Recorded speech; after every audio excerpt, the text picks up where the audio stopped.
Le décryptage éco, c'est avec Vincent Giré. Bonjour Vincent. Bonjour Fabienne, bonjour à tous. Et Vincent, revoilà le dossier des retraites. Cette fois, il s'agit Eh des oui. retraites complémentaires. C'est la semaine de la dernière chance pour la négociation entre patronat et syndicats. Alors les enjeux de cette négociation, Vincent?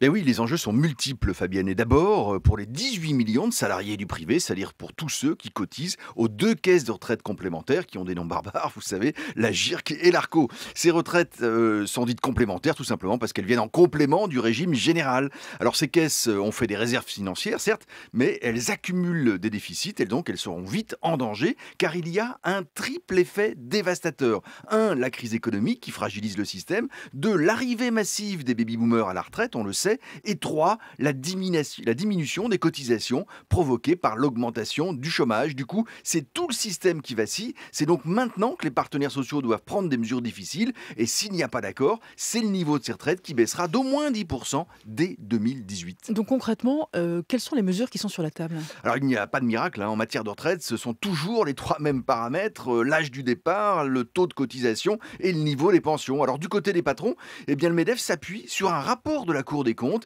et en gros la manœuvre c'est de profiter de cette négociation pour pousser les salariés à travailler plus longtemps pour toucher une retraite pleine et ainsi repousser de fait l'âge de départ à la retraite de 62 à 64 ans. C'est assez violent et les patrons refusent pour l'instant toute hausse des cotisations pour ne pas peser davantage sur les charges des entreprises. Du côté de la CFDT, l'ajustement serait financé par les retraités et par les entreprises avec une taxe de 4% payée par les salariés qui partent à la retraite pendant 2 ans et puis une taxe pour les entreprises qui licencient des seniors. Mais il n'est pas sûr que cela suffise. FO préférait une hausse des cotisations. Quant à la CGT, elle n'a pas une envie folle de négocier. Elle réclame une égalité salariale des hommes et des femmes qui réglerait selon elle le problème. Est-ce qu'il peut y avoir un accord cette semaine ou pas?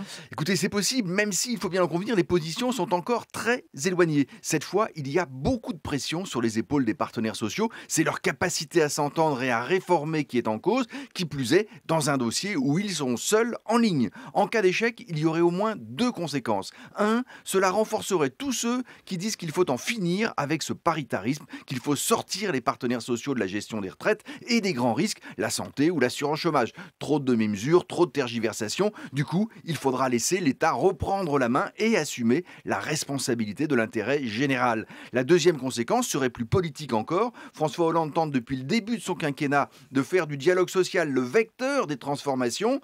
Un nouvel échec, après celui sur les fonctionnaires ou sur les règles du dialogue social, démontrerait la faiblesse et même le caractère anachronique d'une telle stratégie. C'est donc une partie de toute première importance qui se joue cette semaine.